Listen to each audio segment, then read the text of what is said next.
Hello friends, welcome back to my channel. And మేము నాగేశ్వర జ్యోతిర్లింగంని దర్శనం చేసుకొని సోమనాథ్కి స్టార్ట్ అయ్యాము. సో జర్నీ వచ్చేసి 4 hours అనమాట. అండ్ మేము వెళ్ళే దారిలో ఇండిపెండెన్స్ డే ర్యాలీ వెళ్ళింది. చాలామంది బైక్స్ మీద నడుచుకొని ఇండియన్ ఫ్లాగ్ పట్టుకొని వెళ్ళారు. అదైతే చాలామంది వెళ్ళారు. సో మా హోటల్ చేరుకున్నాము. ఇది వచ్చేసి మా హోటల్ డ్రీమ్ ల్యాండ్. అండ్ మేము ఇక్కడ నైట్ స్టే చేసి నెక్స్ట్ డే సోమనాథ్ జ్యోతిర్లింగం దర్శనం చేసుకుంటాము.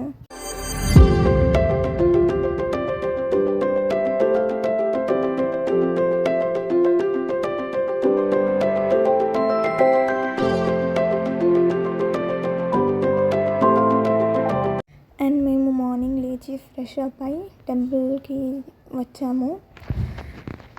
అండ్ సోమనాథ్ వచ్చేసి 12 లింగాస్లో ఫస్ట్ జ్యోతిర్లింగం ఇస్ సోమనాథ్ జ్యోతిర్లింగం. సో ఈ టెంపుల్ని ప్రభాస తీర్థం అని కూడా అంటారు. ఈ టెంపుల్ని చంద్రుడు నిర్మించాడు. సోముడు అనగా చంద్రుడు. సో ఈ టెంపుల్ని చంద్రుడు నిర్మించాడు కాబట్టి దీనికి సోమనాథ్ అని పేరు వచ్చింది.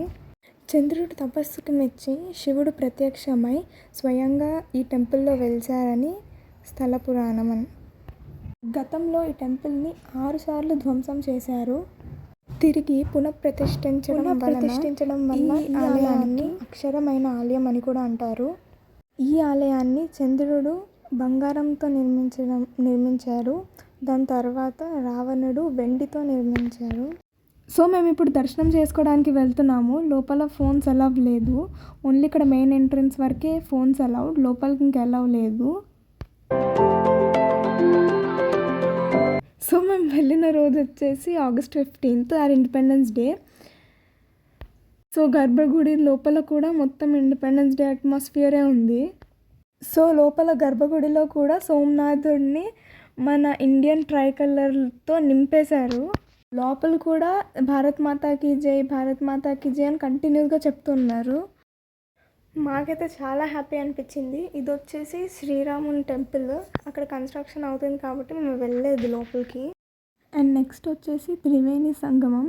దీన్ని త్రివేణి ఘాట్ అని కూడా అంటాము, త్రివేణి మహాసంగమం. సో ఈ త్రివేణి మహాసంగమంలో 3 rivers ఉన్నాయి: హిరణ్, కపిల అండ్ సరస్వతి. ఇక్కడ ఈ 3 నదుల సంగమాన్ని త్రివేణి సంగమం అని అంటారు. ఈ నది అయితే చాలా చాలా పెద్దగా ఉంది. ఇక్కడ స్నానం చేసి సోమనాథ్లో దర్శనం చేసుకోవాలి. అండ్ మేము ఇక్కడ ఈ రివర్లో దీపాలని వదిలాము.